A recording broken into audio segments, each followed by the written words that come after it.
Hello guys, like the title says, I'm working on a recoil system for you guys. It will be completely free in the Unreal Engine Marketplace. I'm just working on finishing it right now, but I just wanted to kind of showcase it for whoever is interested. So I'm just gonna go through what there currently already is, and then we're gonna talk about what else is going to be added to it.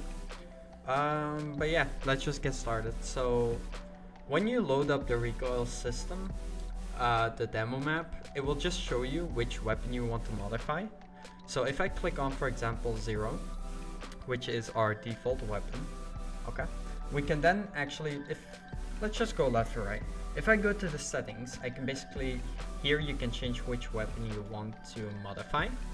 So let's just say I want the M16. You can change the background of the scene by doing this. And then if you go to the arms color, you can also change the arms if you want. Depends on if you want to have it's just to customize the setup, you know what I mean? You have 15 or 16 different colors, but I just want to include that for the people that like to, modify their setup. All right, so the next thing is the recoil system itself, which is this screen right here. And I'm just gonna show you guys, I'm just gonna go through it. Let's go from top to bottom. So the first button is auto fire. If I enable this and I press the test button, it will play the animation based on the weapon's firing. So it will just play the shooting animation. If I turn this off, it will go off, and if I now click the test button, it will be in single fire. Okay, so that's the way to change between auto and single fire. The next thing, I will turn this back on for a second. The next thing on the right is custom time dilation. I'm sorry, I struggle with the word so much. Custom time dilation. And what it does, for people who don't know, if I turn this on, you can basically modify the speed that the animation is playing, or the entire world. It's basically to put it in fast forward or slow motion. So if I turn this at 0.2, as you can see, it goes very, very slow. 0.5, play half the speed. And you can also use this to, if I put it at 2, speed up the animation. So if I click it,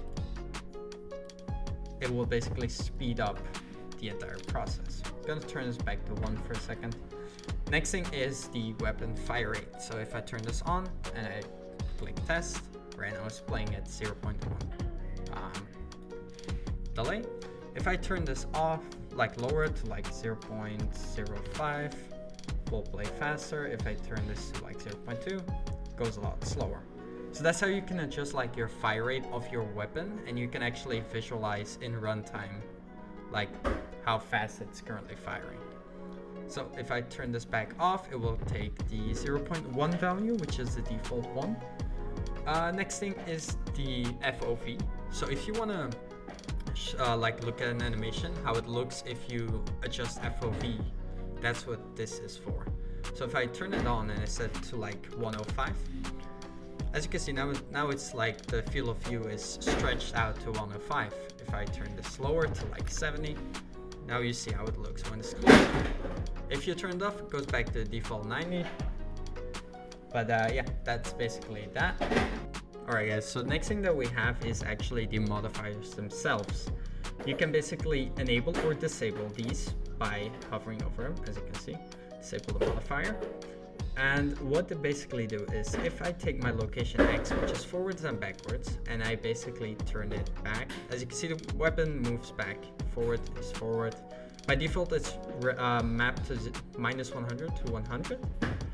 And to be able to change these map ranges, you actually have to do it right here. So if I set this to say -50 and 50. -50, and I set this to 50. If I now go, as you can see, it's clamped to -50 and 50. You can set, that's how you basically set up custom ranges in order to modify it easier. And what you can also do is, if you click this little button, which is the basically random values, as you can see, it plays a random value between -50 and 50. So if I turn this down, so let's say 15, and we'll say -5, because for shooting I want the gun to move backwards. As you can see, the gun now kind of moves backwards. And you can play around with that while you're in here. So I can say -10, it will stay more back. If I now say 0, as you can see, the gun kind of shoots forwards and backwards. So I'm gonna turn this to like -5. And if you want to like use like different if you basically want to like adjust each value separately, you can also by disabling the modifiers. So if I say, okay, I'm gonna turn all of these like stupid amounts for now, and if I now kind of like disable each modifier, we get back to the default value. So that's how you basically adjust like each value. So now you can see, okay, now it's pitching up. You can basically adjust that as well. Needs to be positive value for shooting animation, so I'll say between 5 and 10. And then I say random animation, and now it starts shooting randomly.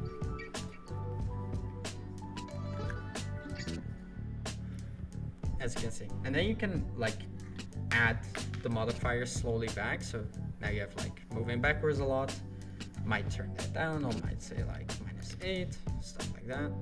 And then for the Y, which is basically left to right, let's say I kind of want it to go right a little bit, so I'll say between 0 and let's say 2.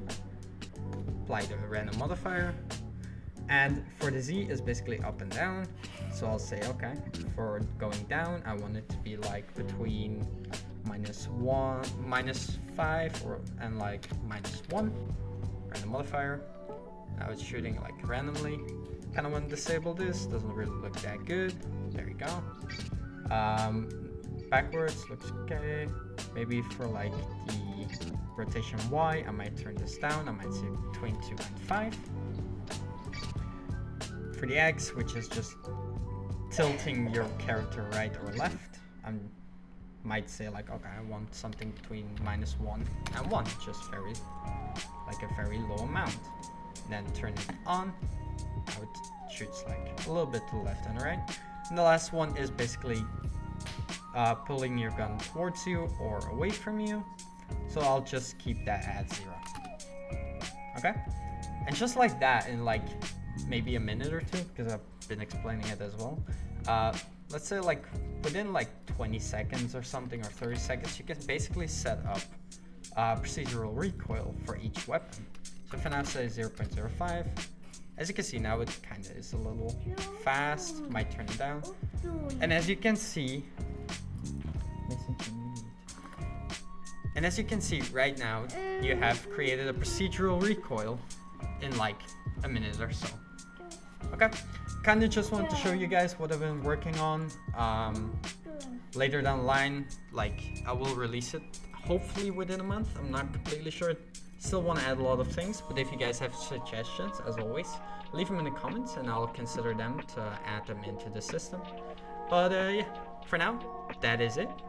This was Rebek, and I hope you guys enjoyed the video. Bye.